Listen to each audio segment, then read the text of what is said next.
Act 5. Fate catches up with King Macbeth.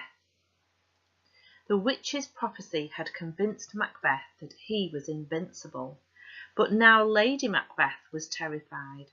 Her dreams were filled with visions of her husband's terrible deeds. She was haunted with guilt at her part in the crimes. Lady Macbeth even imagined her hands were still covered in the blood of those she had helped to murder. It didn't matter how hard her doctor tried to soothe her or ease her guilt, he was unable to find a cure for her misery.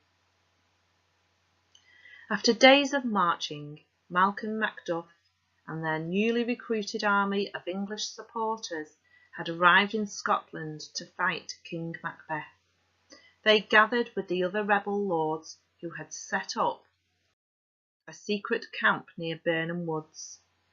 News soon reached Macbeth that trouble was brewing.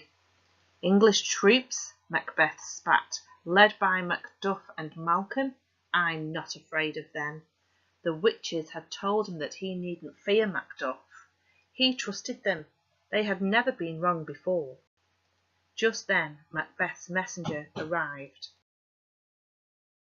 with shocking news. Lady Macbeth had died of grief. But Macbeth pretended not to hear him.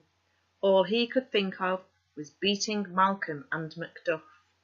He was certain he was invincible. I have nothing left to lose, Macbeth said determinedly. Death doesn't frighten me any more. Let's see if Birnam Wood really does come to Dunsinane. Back in Birnam Woods, Malcolm and Macduff had given orders to their troops. Use branches from the trees as camouflage, they said, then march to Dunsinane. From his castle walls, Macbeth looked down towards the woods. Was he going mad? The trees were moving ever closer towards Dunsinane. The witches had told him that he was safe until Birnam Woods marched towards him. That was exactly what was happening now. Macbeth had no choice but to go into battle. Throw down your branches, Malcolm commanded his troops. Charge! The battle began and Macbeth came face to face with his enemies. Give up, you coward, Macduff cried. Never, Macbeth sneered.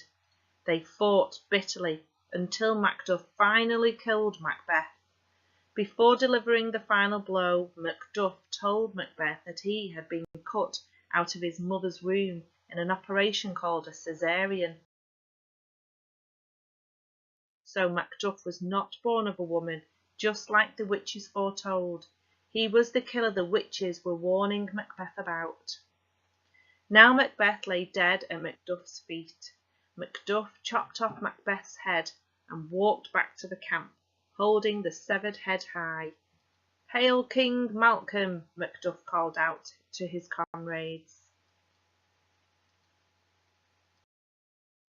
Hail King of Scotland, cheered his fellow soldiers, and bowed to their new king, Malcolm. Thank you, all of you, Malcolm said. We have seen enough cruelty and hatred in our land for now. Everyone in exile can return. Peace should settle. I am honoured to be named your king. Out on the heath, the witches gathered around the cauldron once again.